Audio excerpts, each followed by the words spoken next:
leading up to the surgery. They were trying to describe how all of the technology works.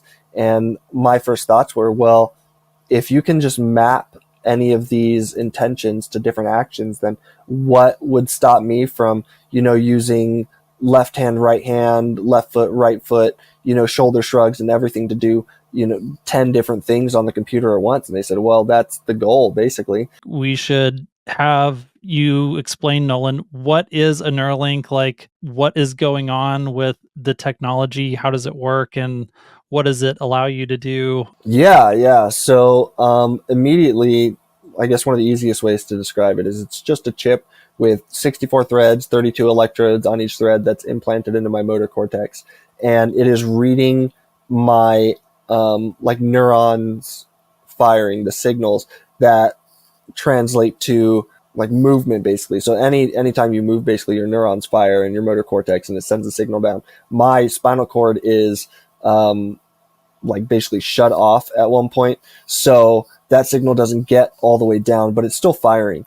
And that signal is picked up by these electrodes on the threads, and through an app that Neuralink has developed and put on a computer at this point, machine learning takes over, and I train a model basically to understand my intention.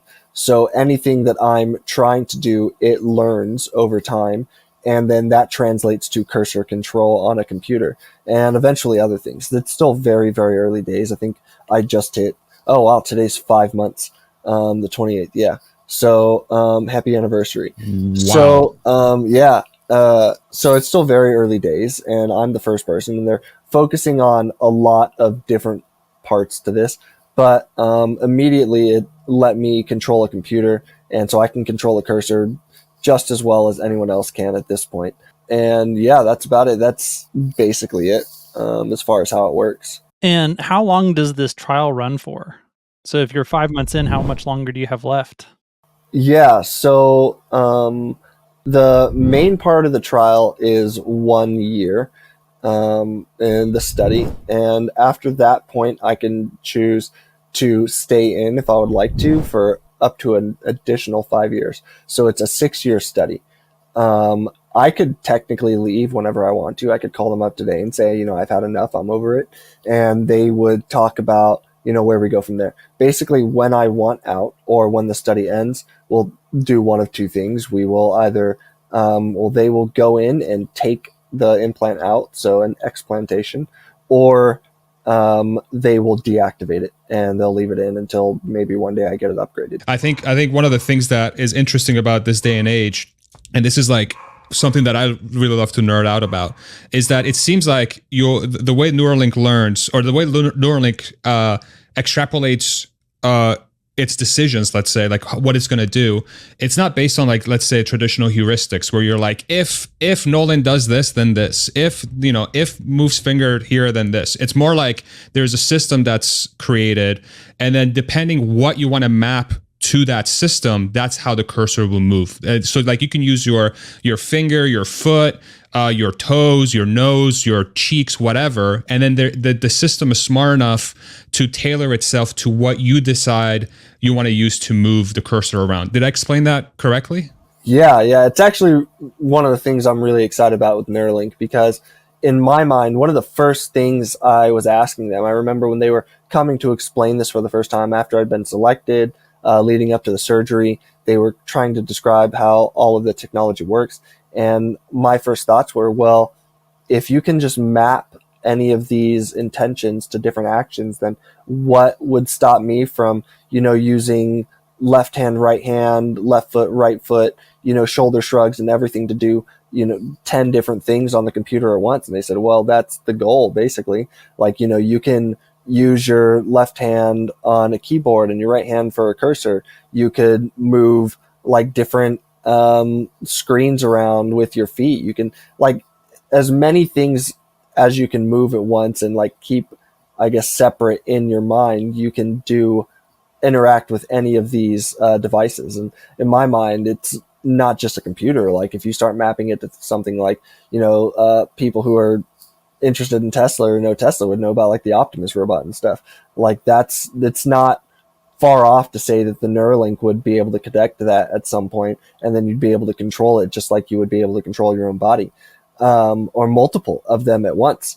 And it's not even just like attempting to move these body parts. It's just thinking, like I want my hand to go here, or I want this to go there, and it does it.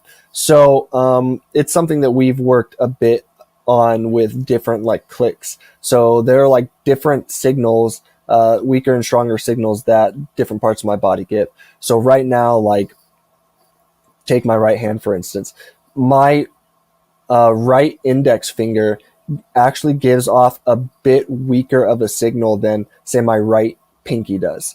So when I was first learning how to click, we used my right pinky for a left click instead of my left index finger.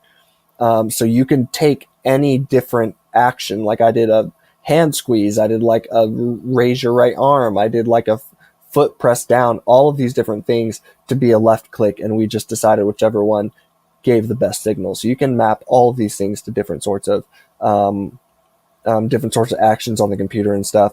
I know like a month ago we started doing like sign language finger spelling for letters. So I know the sign language alphabet, and although like I can't physically do it, I'm still like attempting to do it, and I know that in my mind it's still sort of happening.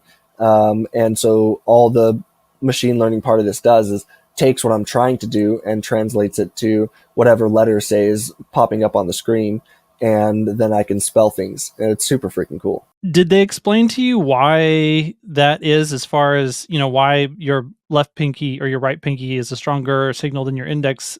Is that just because of where the electrodes happen to be, that they're closer to like pinky neurons instead of index finger neurons? Or I think that has something to do with it. I think it has a lot to do with like what threads are left in my brain and where those electrodes are.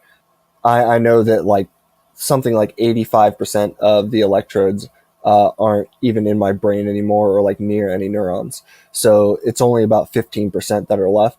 And so whatever's close by, and the brain is plastic and it's always changing. So like the neurons don't do the same things on a day-to-day basis. So on one day where, we might get a super strong signal from, say, my index finger, that same signal, that same model that we built from that click might not be as good the next day, because the neurons change function on a day-to-day basis sometimes, where one neuron might be devoted to index finger one day, but then the next day it's shifted over towards a little bit more like thumb action.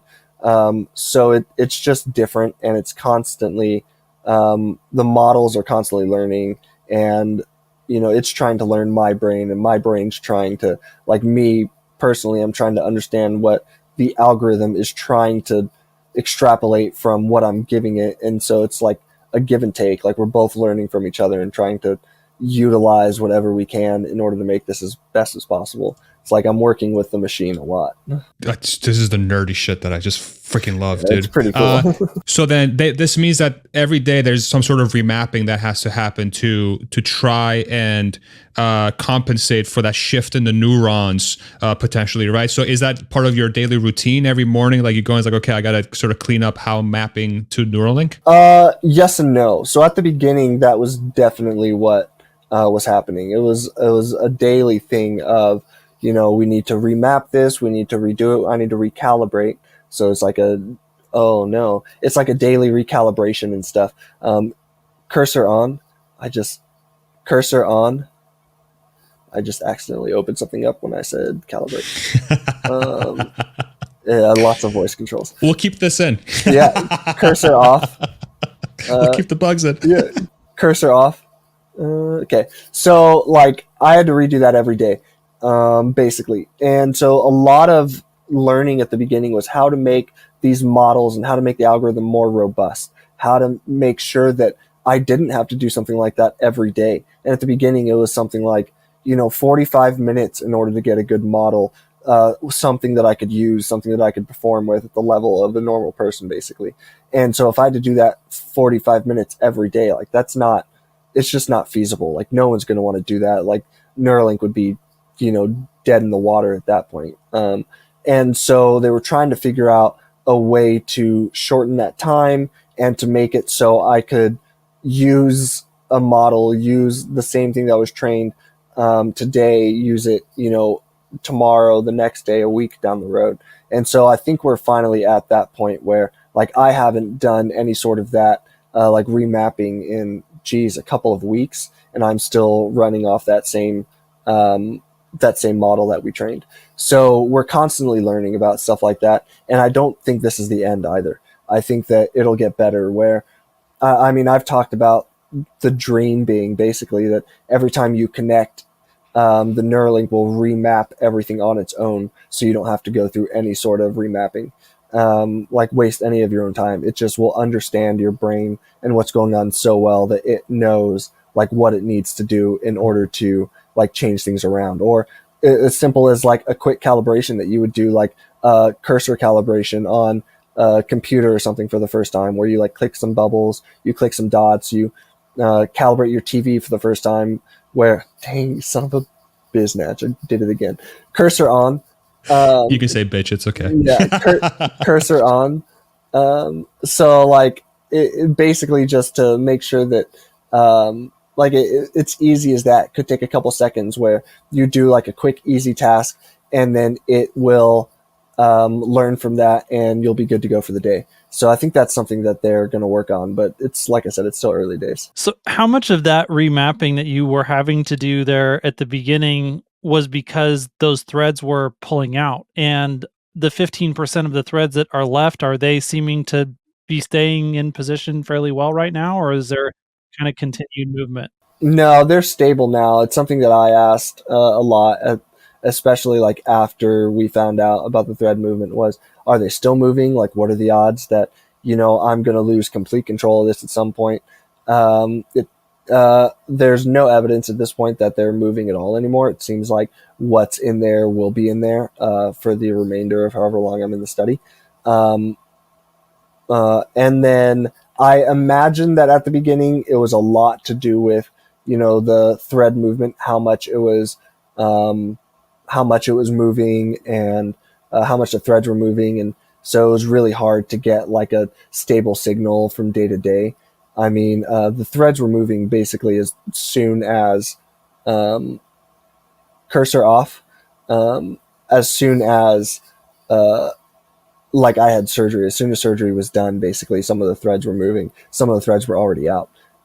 So it definitely had something to do with it, but I think a lot of it was also just them tuning in the software side of things, them tuning in the machine learning, the algorithm, in order to make the system more robust, so it could like learn from a given set of data just better. Like, a lot of it too is the amount of data that's put in. So if I do a mapping for 5 minutes, that's not going to be as robust as if I do something for an hour. So if I can do something on one day and have that work for that day, maybe the next day it's not as good. So if I did like a mapping, say, for an hour one day, it might not work out that great tomorrow. But at the end of the week, if you could take all of the data from that week and put it all together, then there's a pretty good chance that that model will end up lasting a lot longer. So it's things like that just take time to learn and time to put the effort in and really get something that is usable. What I find so interesting about that is it sounds so similar to just what one has to do to train an AI model for like just something on like the computer. Like if I use an example on the channel, we have I don't know if you're familiar with 11 Labs, but it's a software it's an AI voice creator. So you feed it a bunch of data of your own voice, let's say, and then depending how many hours of data you feed it, that makes the model get better or worse, right? Yeah. So, and Hans and I were freaking fighting with this model for I don't know, a week or two trying to figure out how to get this thing to sound like I did. And we would put tests out there in YouTube. And then the ones that had more of my voice, people couldn't tell. And the ones that had less of my voice, people are like, what the fuck is this? This sounds terrible. Yeah, You that's know? exactly it. Yeah. So it's just so fascinating that this new AI age or machine language age, I guess you want to call it, or whatever you want to call it, it has such far-reaching implications. Like this, the variety of uses for these things is truly mind-blowing. Excuse the pun, but it's like, it really is. It's freaking mind-blowing. Pretty amazing. Like I said, I'm new to all this, so like I'm still learning everything, like kind of along with a lot of people who had never heard of like even Neuralink. Like I'm right there, so I just kind of got thrust into it all, and now I'm in the deep end, and I'm just trying to tread water, trying to keep my head above water, like make sure I'm trying to learn as much as possible and understand as much as possible, and try to be, like I said, a good advocate for all this.